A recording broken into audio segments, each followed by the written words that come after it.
the sound of the trumpet, the alarm of war. And if ye go to war in your land against the enemy that oppresseth you, then ye shall blow an alarm with the trumpets. And ye shall be remembered before the Lord your God, and ye shall be saved from your enemies. And the fifth angel sounded, and I saw a star fall from heaven unto the earth. And to him was given the key of the bottomless pit. And he opened the bottomless pit. And there arose a smoke out of the pit as the smoke of a great furnace. And the sun and the air were darkened by reason of the smoke of the pit. And the shapes of the locusts were like unto horses prepared unto battle. And on their heads were as it were crowns like gold, and their faces were as the faces of men. And they had hair as the hair of women, and their teeth were as the teeth of lions. And they had breastplates, as it were breastplates of iron. And the sound of their wings was as the sound of chariots of many horses running to battle. And they had a king over them, which is the angel of the bottomless pit, whose name in the Hebrew tongue is Abaddon, but in the Greek tongue hath his name Apollyon. Order ye the buckler and shield, and draw near to battle. Harness the horses, and get up, ye horsemen, and stand forth with your helmets. Furbish the spears, and put on the brigandines. Let not the swift flee away, nor the mighty man escape. They shall stumble and fall toward the north by the river Euphrates.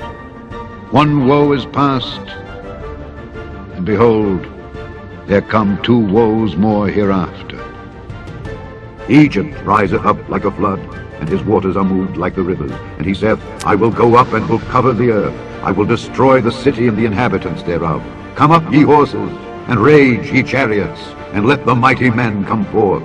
The Ethiopians and the Libyans that handle the shield, and the Lydians that handle and bend the bow. For this is the day of the Lord God of hosts, a day of vengeance, that he may avenge him of his adversaries.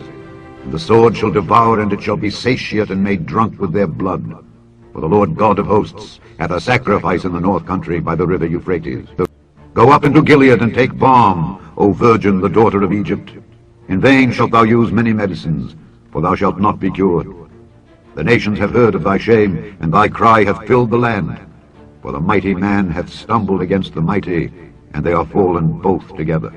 Why are thy valiant men swept away? They stood not because the Lord did drive them. He made many to fall, yea, one fell upon another. And they said, Arise, and let us go again to our own people, and to the land of our nativity from the oppressing sword. They did cry there, Pharaoh king of Egypt is but a noise. He hath passed the time appointed. They shall stumble and fall toward the north by the river Euphrates.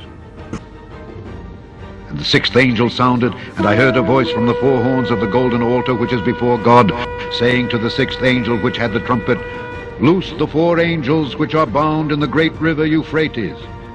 The voice thereof shall go like a serpent, for they shall march with an army, and come against her with axes as hewers of wood. They shall cut down her forest, saith the Lord, though it cannot be searched, because they are more than the grasshoppers, and are innumerable. The daughter of Egypt shall be confounded. She shall be delivered into the hand of the people of the north. And the four angels were loosed, which were prepared for an hour and a day and a month and a year, for to slay the third part of men. And the number of the army of the horsemen were 200,000,000, and I heard the number of them. And thus I saw the horses in the vision, and them that sat on them, having breastplates of fire, and of jacinth and brimstone. And the heads of the horses were as the heads of lions, and out of their mouths issued fire and smoke and brimstone.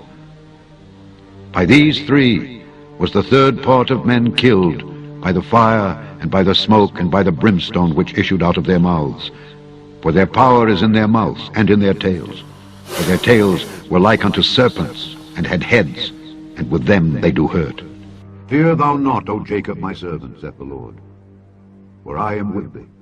For I will make a full end of all the nations whither I have driven thee.